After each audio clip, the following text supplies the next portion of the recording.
Alright, back again, Luke here. And today what we're going to be doing is taking a look at this TurboGrafx Express that just came in the mail here. And this is a bit of a repair project for a Facebook user who goes by the name of Ramon. What happened is I guess he had apparently tried to put in some capacitors for the sound because the sound was having some issues. And then after putting it back together, he found out that the video didn't work. So he put up kind of an SOS on Facebook, and I managed to stumble across it and told him to send it out. So we're going to take a look at it and see what we can do about it. As you can see here, it's well wrapped, and this is going to take a few minutes to open up here, but we'll give this a shot and see what we can do. But hopefully it's nothing too severe. There are several different things that can happen with these Turbo Expresses or PC Engine GTs, and it does take, it doesn't take much, just a couple of scratches here on a trace or so, and you'll lose video or audio. It can be a little bit tricky to get the machine to fully work again if you're doing repairs on it and you make a mistake. So, well, because this thing is super taped up here, what I'm going to do is I'm going to cut the video here and I'm going to unwrap this thing. That way you guys don't have to sit through like 30 minutes of me just trying to cut away at it. So I'll be back in a little bit. There we go. Now we've got everything all removed and ready to take a look at this thing. In the back, he has left in Bonk's Revenge, so that's good because I don't have any regular TurboGrafx 16 games. So we'll give this a shot here. First of all, let's try and put in some batteries. I have some fresh batteries here. We'll see what it's doing or what it's not doing. This thing is a battery vampire. Now, if you guys have seen some of my other repair videos where I've put up on the TurboGrafx 16 Express or PC Engine GT, I've repaired several of these, and one thing to remember about these is that with the batteries in it, once the battery life gets low, the GTs will wind up, or these Turbo Expresses will wind up getting lighter. The screen will get brighter and brighter and brighter, and the contrast won't work, and then suddenly it'll just stop working. So turn this on here and see what we got. Okay, well, it just looks like the contrast is down. It's, it kind of looks like the contrast is kind of hit there. Well, you can see that it's lighting up. If you turn it off, you can see there. But it is playing. That might just be the capacitor on it. But we'll take a look at it nonetheless. It doesn't seem like the brightness contrast is working or doing anything for that. So, but he did say that it was working before he put it back together. It had video, but it didn't have audio. And he fixed the audio section, and then when he put it back together, it didn't have video. So we'll take this thing apart and see what we can find. But the next step is to remove all the screws in the back here and get on that. So I'll be back in a little bit.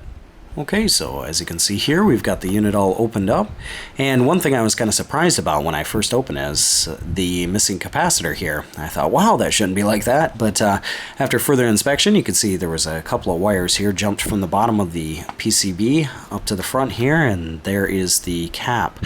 I've never seen anything like that done before on these Turbo Expresses or PC Engine GTs, but it seems to do the job, and that's not a big problem there at all. Normally, if you ever have any video problems where you can't get the video out of your machine, it's this 4.7 microfarad 35 volt cap, and if you replace that, you should get your video back. But looking at this cap here, it doesn't look like it's that bad. Normally you can't really tell by eyesight, but it doesn't look like there's any leaking fluid or anything like that on this, so that shouldn't be the problem. One thing I did notice, however, is down here, if you take a look, there is a gouge on one of the traces. So what I'm going to do here is I'm going to try and repatch this trace. I might actually take off this RF shielding, this grounding shielding, just to make things a little bit easier. This is not something that's necessary for this, but I want to take it off and see what is underneath there, if there's any other scratch traces or anything like that. It looks like it has been taken up on at least on this corner and the other corner, so I'll go around, check and see if there's any other scratch traces, try and patch those up and see if we can get our video back. So that's the next step here, is just to go around the board and see if there's any scratch traces, and I'll be back in a little bit. Alright, so upon further inspection here, I've sanded it down a little bit around that trace. It's probably going to be a little bit hard to see, but it does appear to be broken. So what I'm going to do here is I'm going to apply some flux, and we're going to go back over this and see about patching this up here. It doesn't need any wire. It's not that big of a crack, but it is something where it appears to be broken. So I'm gonna go back over this and see about fixing it up. We'll find my solder here, and I should tin it back up.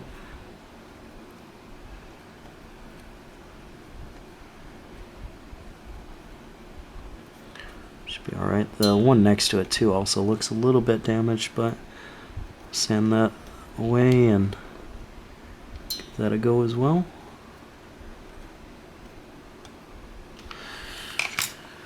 Alright, that should be okay. Just as a final test here, I'll get out the old continuity meter, check and make sure that this thing has continuity between the 2 points. And let's see, which pin is it?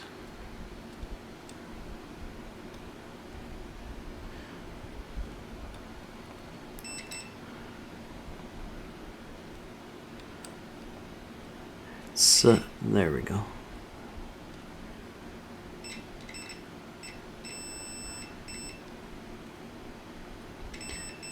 Yep, okay, that's all right now. Such a fine trace here that it's kind of hard to see, but it is retinned. Probably won't be able to see it very well, but we'll put a little bit of some paint over the top of that just so that it doesn't stay exposed, and then we'll plug this thing back in and give it another shot. What I might also do is try and remove these two up here. Actually, you know what? That's all I'm going to do. I'm going to remove these 2 tabs up the top. It just looks a little bit messy, so I'll do that and I'll be back in a second. As you can see here, what I've done is I've taken the remnants of that capacitor that was on there just a little while ago and removed it, just kind of cleaned up those pads a little bit and removed any of that electrolytic fluid that was around the area. What happens from time to time is as soon as these caps start leaking, the fluid gets everywhere, and then the fluid will eventually start to eat away at these traces, and lo and behold, before you know it, you'll wind up having more and more problems. So it's just a preventative measure, just going in here and kind of cleaning up the area when you have a chance, and this was a good opportunity to get rid of that, so that's already there and that should be fine. I did notice that there are some other caps here that are going to need replacing. I think for the most part he was just really worried about getting his video back, so that's the one thing that we're going to focus on here. But if he's going to go back and take a look at these caps and replace those, it would probably be a good idea. But what we're going to do now is we'll try and reassemble it here and see what we can do about getting the video back, and if the video still isn't back, then I might go through here and try and change around some of the caps and see what happens there. But we'll get on that and I'll be back in a few minutes. Okay, so I've got everything put back together here and we'll flip it on and see what we get. Wow, okay, so looks like screen is still in the same situation it was before. It's not turning on at all. Well, even if you turn it on an angle here, you can't even see anything, so this thing may need an extensive cap repair or a cap replacement, so I suppose I'll get on that and see if I can find all the caps that are needed for it. Normally I have quite a bit of the caps that are needed for these laying around, but unfortunately this time I don't think I have them, but I'll see what I can scrounge up. I'll get on that and I'll be back in a little bit.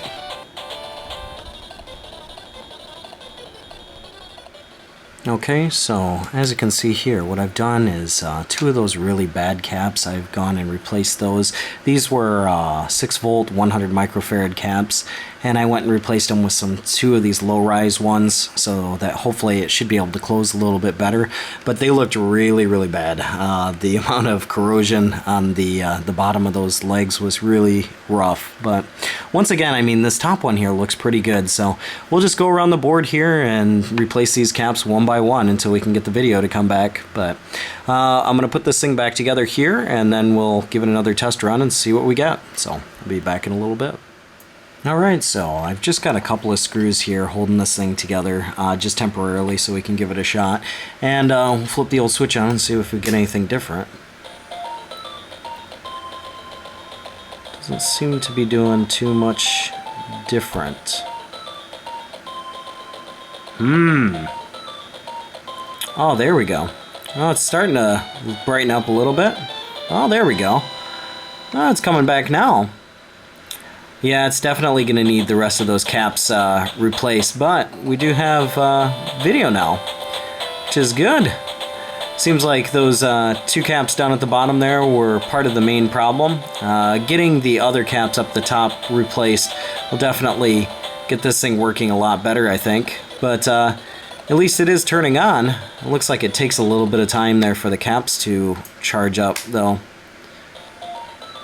Well, this time it's kind of turned right on.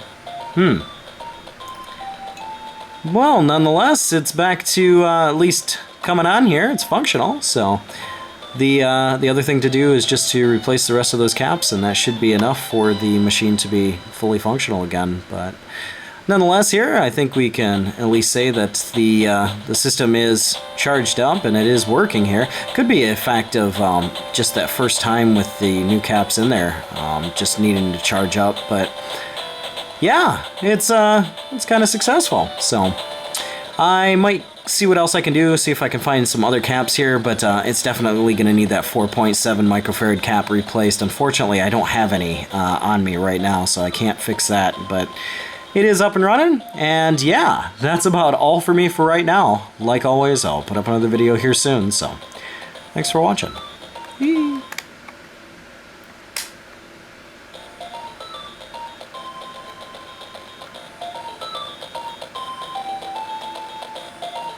Yeah, that's getting really bright. Nice. Definitely playable there. Woohoo!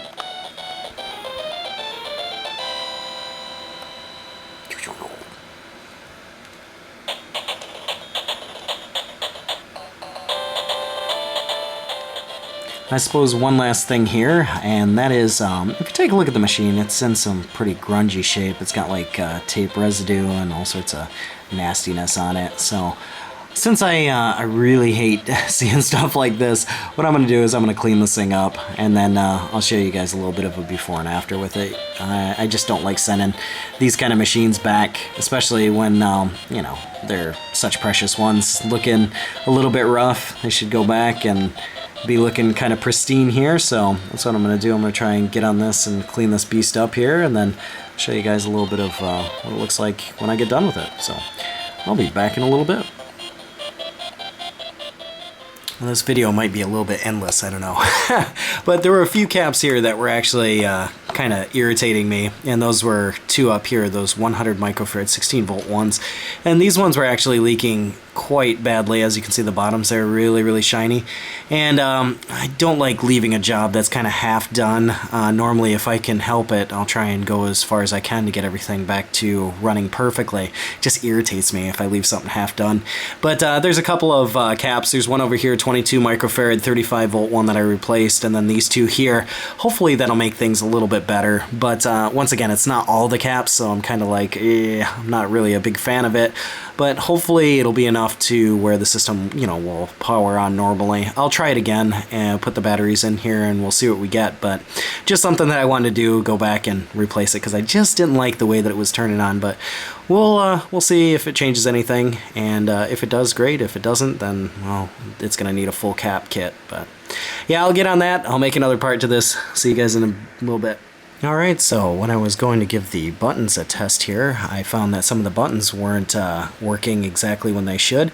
As you can see here, this residue is coming from this 47 microfarad capacitor, which is leaking on the bottom here. So we're going to have to replace that, or else that's going to get really bad. You can even see it's gotten onto the pad here. It's got all of that electrolytic fluid spilling over onto that. So I'm going to clean this up here. I'm going to replace that one, and then we'll put it back together again and see if we get any better results. I figure I might as well clean up the buttons and stuff like that since I got this thing apart in the first place. But yeah, just another section to do up here. So I'll get on this. I'll be back in a little bit.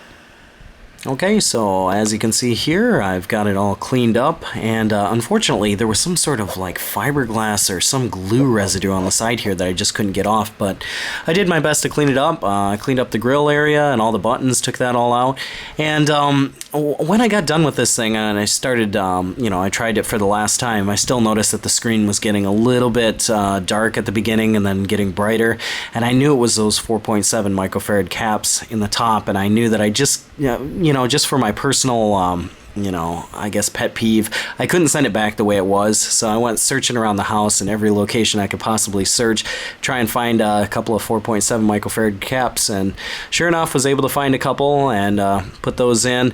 I went back over the controls, the buttons here, for example, with button 2, it would work with the turbo halfway on or like on set 2 or 3, but with 1 it was really intermittent, and that was because that cap had eaten away some of the trace. So I went back over that, fixed that up there, and for the most part I think it's ready to go. There's still about 2, I think there were 2 caps that I just did not have to replace in the sound area, but other than that everything else is all capped up and ready to go. So as a kind of final thing here, I'll show you guys what it looks like. You can see the screen comes on really bright right at the beginning, so that's what I like. I didn't like it before when it was coming on a little bit dark, and we'll start this up here. If those last 2 caps are replaced, this thing will get extremely loud. Right now it's pretty good though. But at the beginning here, the one problem that I was having, like I said, with button 1 was just not working. It was working with turbo 3 on, turbo 2, but with just 1 on it wasn't working. But now it's working really well, and the game machine is functional. It's fully playable, so...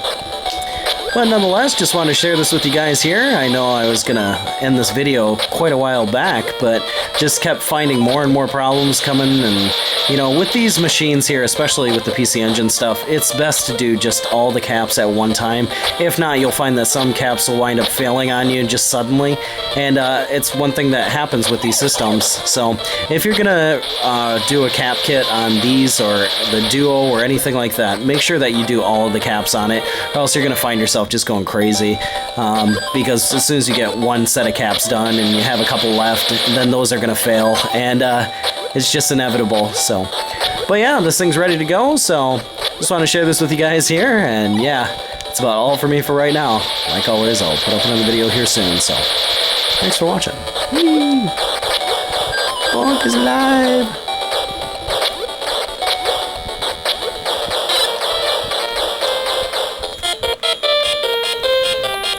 And just to show you it's not a fluke here, we'll turn it off, and we'll turn it back on again. And beautiful, nice, bright screen. Woo-hoo.